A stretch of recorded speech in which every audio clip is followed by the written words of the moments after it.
Alors on se retrouve avec Valentin sur un très beau Cayman en livrée rouge avec une petite déco. Hein, il a des bandes, il a les bandes Porsche sur le côté et des bandes sur le capot. Je vous ferai voir après quand il sera redescendu. Donc un Porsche Cayman type 981, donc très proche de ce qu'on a fait la semaine dernière en révision. Hein, c'était un Boxster 981, mais un Boxster. Notre cher ami Valentin, il va nous expliquer quelle est la différence entre un Cayman et un Boxster, parce que pour certaines personnes ça peut paraître évident. Belle question, Gino. Mais peut-être que pour certains non. Donc c'est quoi la différence entre les deux? La majeure hein.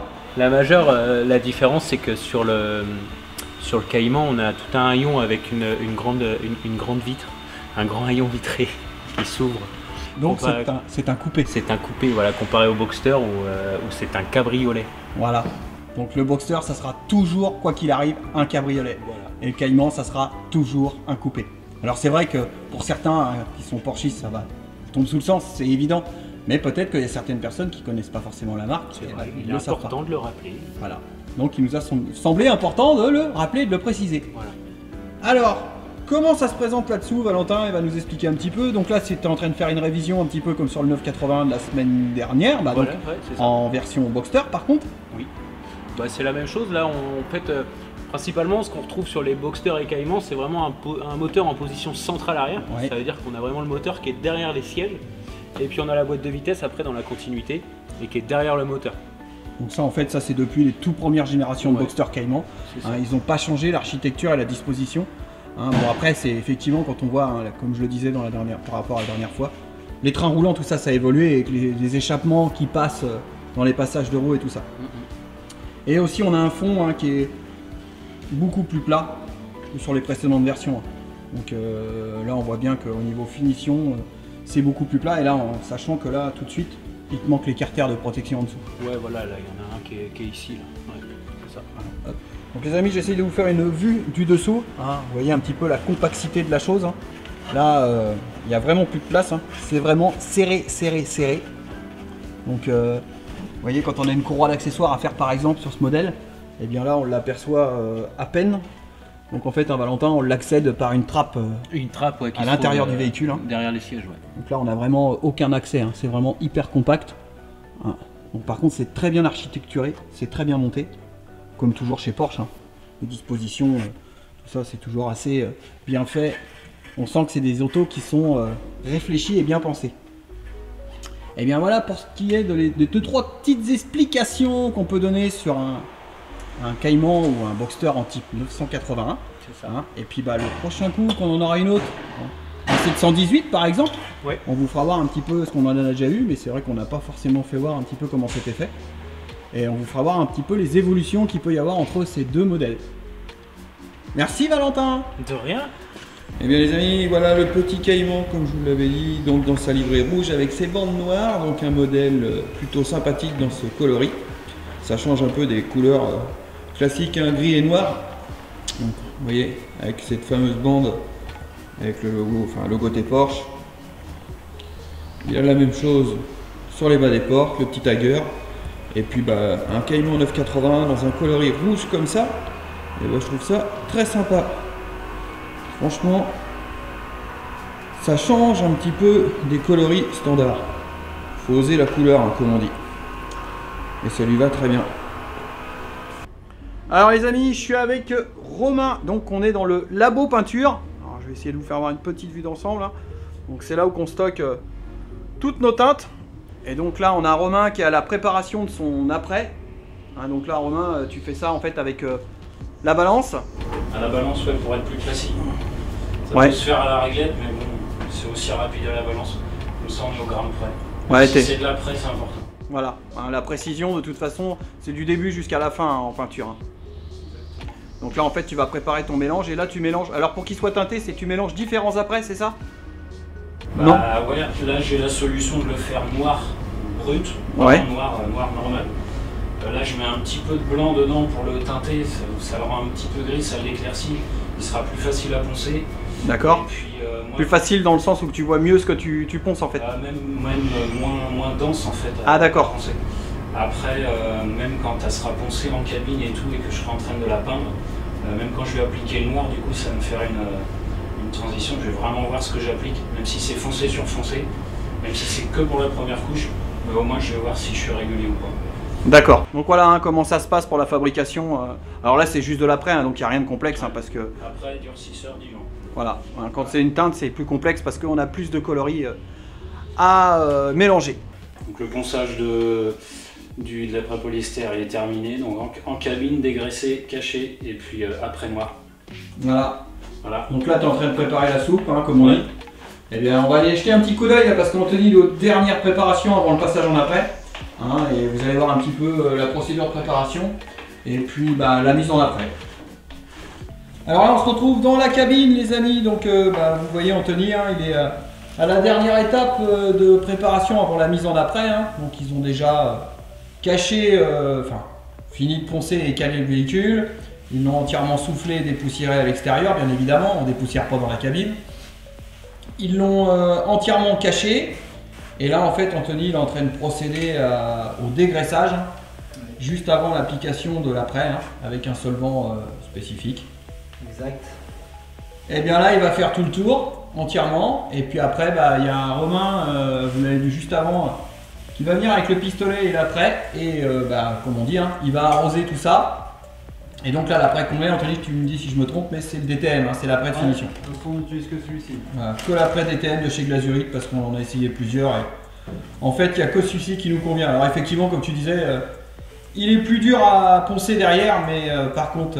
il est plus cher aussi. Il est plus cher aussi, mais le résultat... très bon produit. Voilà. Et il a une grosse protection anti-corrosion. Voilà, et puis c'est surtout que même en finition, hein, j'essaierai de vous faire des vues quand il est poncé, mais même déjà quand il est poncé à l'eau derrière, il se satine, il devient presque brillant. Et puis effectivement, quand on vient appliquer la base dessus, le rendu peut être que beau. Mais par contre, ça demande plus de travail. Mais voilà, c'est le prix à payer quand on veut un beau résultat. Bon, allez, je vous fais une vue de l'avant.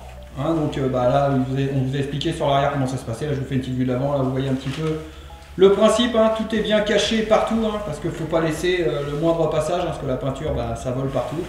Bon, et là, ça va aller assez vite, là, parce que là, on a le deuxième compagnon qui est arrivé pour essuyer.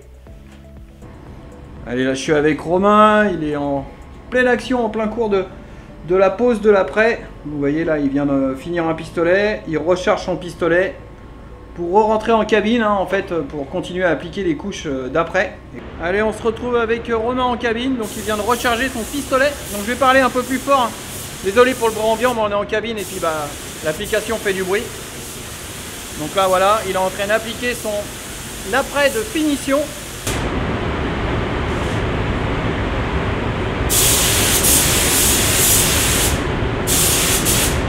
Alors là on le voit, le véhicule est entièrement apprêté, donc maintenant il n'y a plus qu'à le laisser sécher.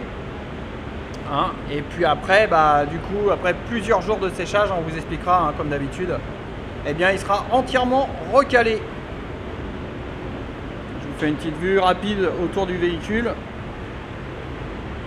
Et là c'est prêt à appliquer. Alors là aussi je me balade en cabine hein, parce que c'est de l'après, hein, mais ça serait... à la finition sur la teinte de base, je me promènerai surtout pas en cabine hein, pour éviter justement la contamination. Mais là, sachant que tout va être recalé entièrement partout, c'est beaucoup moins risqué. On peut se permettre. L'Alfa Romeo est sorti de cabine, donc vous l'aviez vu juste avant, où Romain était à l'application de l'après, de finition. Et bien là, elle est sortie. Hein, là, en fait, on a Anthony qui est en train de préparer en fait les sous-bassements en ponçage, tout simplement parce qu'en fait il va passer un anti-gravillon, hein, comme à l'origine, donc tout le tour de la caisse, il y a un anti-gravillon fin qui va être posé. Et bien évidemment, il faut qu'il soit posé avant la peinture. Donc là on voit Anthony, en fait il a la préparation, hein, donc il ponce tous les bas de caisse hein, pour permettre d'avoir une accroche à l'anti-gravillon, donc un petit anti-gravillon fin. Hein, et là, comme l'a précisé Anthony tout à l'heure, en fait il n'y a pas d'arête. On n'a pas une arête nette, en fait c'est un dégradé d'origine sur ces véhicules là et il y en a tout le tour. Et puis après séchage hein, et encore séchage du reste et puis après ça sera calage et mise en peinture définitive pour cette Alfa Romeo Speeder. Donc de toute façon on suivra l'évolution hein, comme d'habitude. Juste à côté on a Romain qui est à la finition sur la 2,7 litres. Donc c'est le même principe que sur la 993 qu'on avait vu dans la dernière brève d'atelier. Donc là en fait il est en train de supprimer tous les petits grains pour permettre d'avoir une finition impeccable, hein, parce que comme on vous l'avait expliqué, on a toujours des grains qui peuvent arriver sur une complète comme ça. Donc ça fait partie de la finition. Là on le voit d'un petit peu plus près. Donc papier à poncer avec une petite cale à l'eau, hein, très fin. Là tu es au 2000 hein. Ouais. Là tu es voilà, 2000 et puis après tu vas passer à la pâte à polir de façon à rattraper le brillant et supprimer. 3000, 6000 et puis le... Ouais, pardon, 3000, 6000 et pâte à polir derrière. Ouais. Donc pour supprimer ces petits grains. Là, je sais pas si vous allez bien le voir, mais là en fait voilà, il en a enlevé vous voyez, plusieurs ici là. Donc tout ça après ça va être repoli. Hein, et puis après, comme d'habitude, inspection finale de toute la voiture pour que la finition soit impeccable. Hein. Mais bon, là déjà, vous voyez, et ben ça y est, elle est entièrement remontée. Elle a repris sa teinte d'origine. Hein, elle n'est plus dans l'espèce de pseudo vert. Là. Je sais pas ce qu'ils avaient essayé de faire. Ils avaient dû tenter une couleur, mais ils s'étaient un peu loupés hein, pour pas être plus méchants. Hein. Donc voilà, donc là elle a repris sa belle teinte grise. Hein. Donc il reste encore les petits enjoliveurs de phare qui n'ont pas été remis. Et puis la finition hein, que Romain est en train de faire. Et puis après, il n'y aura plus qu'à la livrer à son client. Elle va retrouver son propriétaire. Alors, ça bricole? Oui. Ah mais merde ouais. On est obligé de recommencer hein. Bonjour. Bonjour Valentin. Bonjour Gino.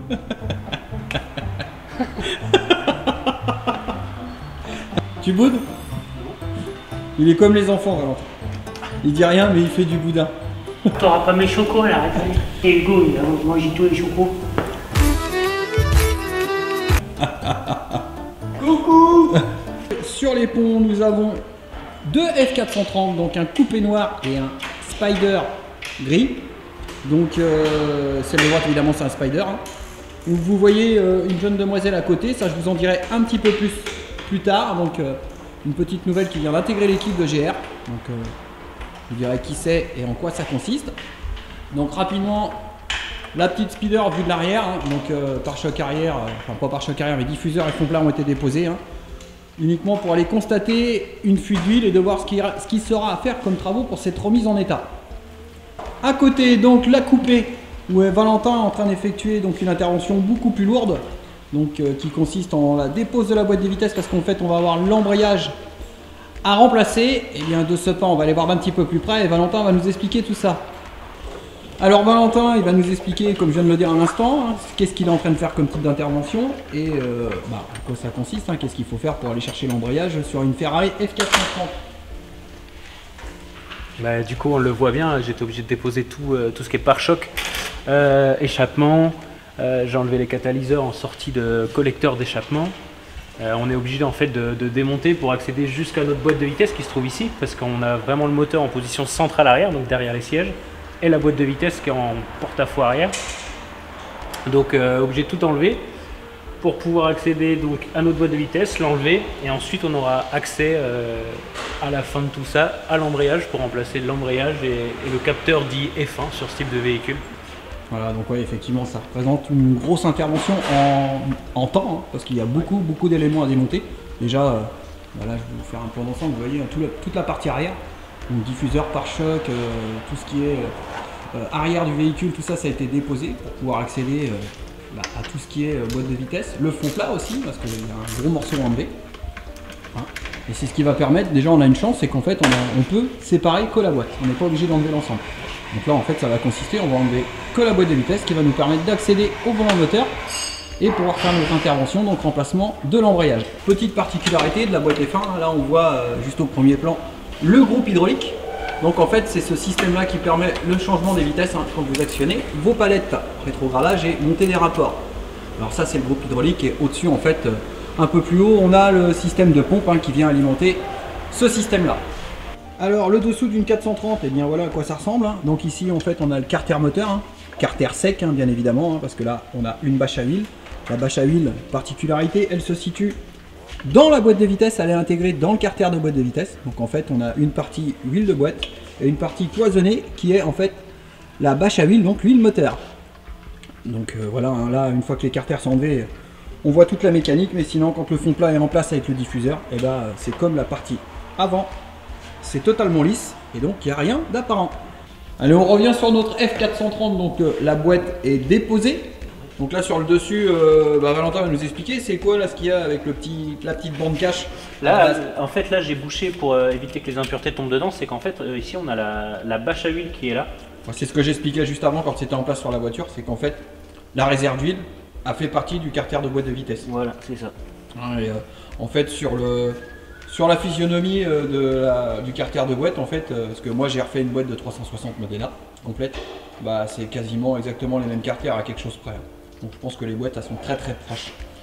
Alors là en fait on est en présence d'une boîte mécanique. C'est ça. En fait c'est une boîte mécanique. Donc là on retrouve en fait nos actionneurs de fourchette. C'est ça. Donc qui vient sélectionner nos rapports. Et en fin de compte là-dessus vient un groupe hydraulique. Commandé, c'est hydraulique et en même temps électrique via la commande des palettes et tout ça. Et en fait ça va venir sélectionner nos rapports directement avec ici un mécanisme qui est ici.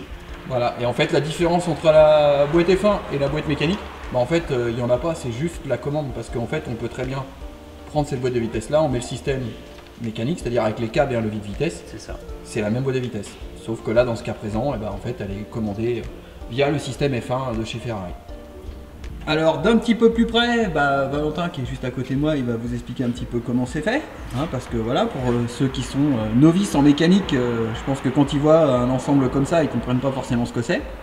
Là on retrouve bien le moteur dit en V, donc on voit bien les deux bancs de cylindres qui forment un V. Donc ici les culasses en haut avec les têtes rouges, et puis là on se retrouve niveau vilebrequin, donc avec notre volant moteur qui sert lui à équilibrer l'ensemble. Et donc là le bas moteur. Et ce qui change d'un moteur classique, on va dire, c'est qu'effectivement on n'a pas la grosse réserve comme on en parle souvent de carter d'huile, on est sur un carter sec. Donc là les aspirations vers la pompe.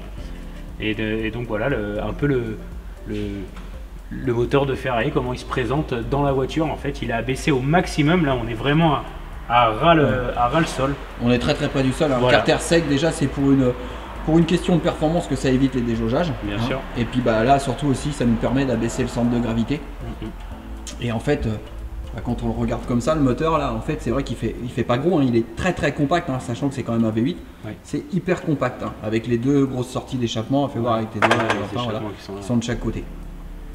Donc voilà un petit peu comment ça se dispose dans un compartiment moteur de F430. Merci Valentin. De rien. Donc sur le pont à côté de la Ferrari, on a une Porsche 997 S qui nous est arrivée avec un problème de fumée, hein, une fumée relativement importante à l'échappement. On va y voir un petit peu plus près et Valentin va vous expliquer un petit peu la cause et la raison de ce phénomène. Alors ouais, en fait Valentin, là, elle est arrivée avec une fumée plus que gigantesque à l'échappement, on en fume tout l'atelier, on peut même pas la faire tourner à l'intérieur d'ailleurs. Ça, complètement. Ouais. Alors en fait la cause, il va vous l'expliquer, hein, elle est très simple. Donc la cause là-dessus c'était fréquent, c'est une panne quand même connue. En fait on a le recyclage des vapeurs d'huile qui sont créées par le mouvement du moteur, et en fait ces vapeurs d'huile sont rebalancées à l'admission. Et on a une soupape qui va réguler ça, et sauf que le problème là c'est que la soupape elle reste ouverte, donc en fait le moteur commence à réavaler sa propre huile tout le temps, il réalimente, donc on la rebalance dans les cylindres et on consomme l'huile, et forcément elle ressort par les échappements, grosse fumée. Et ouais, là on a une fumée plutôt énorme. Ah ouais, là ça fume, mais c'est discothèque voilà. Ouais, et puis ça sent fort. Hein. Ouais, ça sent la grillade un peu. C'est ça, ouais. Et aussi, petite chose que donc Valentin va vous présenter, hein, on a notre petite nouvelle qui se cache un petit peu, qui est encore timide. Viens Lola. Lola qui vient d'arriver dans l'entreprise avec nous, donc qui a déjà CAP, Bac Pro, et là en fait tu avais déjà fait 1 an en tant qu'ouvrier, hein, et tu as décidé en fait de reprendre une formation de 14 mois, tu m'arrêtes si je me trompe, hein, donc dans les véhicules historiques, parce qu'ils ont eu la bonne idée et l'intelligence de faire ça. Et donc effectivement, hein, c'est Valentin qui est son tuteur, hein, et puis moi de toute façon aussi je participerai à sa formation, et on va faire en sorte que ça se passe bien, et je pense qu'on a quelqu'un qui est plein de bonne volonté. Et je peux vous assurer les amis que ça nous fait plaisir, parce que jusqu'à maintenant, je le dis qu'il y a information pour tous les jeunes qui peuvent nous regarder. Si vous voulez faire de la mécanique, c'est pas un métier de garage, hein, comme on peut dire. Il faut travailler, et puis surtout il faut faire du travail personnel, et c'est un beau métier. Et c'est un métier très technique qui est intéressant. Voilà. on est content d'avoir Lola. En plus, une petite femme dans le monde de la mécanique, c'est vrai. Ouais. Donc c'est plutôt cool. C'est chouette. Bah ouais, non, mais du coup, voilà, ça fait plaisir. Et puis je pense passionné. qu'on va réussir à faire quelque chose de bien avec Lola parce qu'elle est passionnée comme nous. Donc voilà, c'est pour la petite présentation. Donc dans l'avenir, vous la verrez assez souvent. Hein, on va voir un petit peu ce qu'elle fait et ce qu'elle est capable de faire. Et je vais rebondir d'ailleurs tout de suite. Donc en fait, là, on a une 4L hein, qui est un peu vanille fraise. Hein. Alors voilà, on n'a pas l'habitude de faire ce type de véhicule-là. Alors tout simplement, c'est qu'en fait, GR Motors va sponsoriser un véhicule pour le 4L Trophy. Donc ça appartient.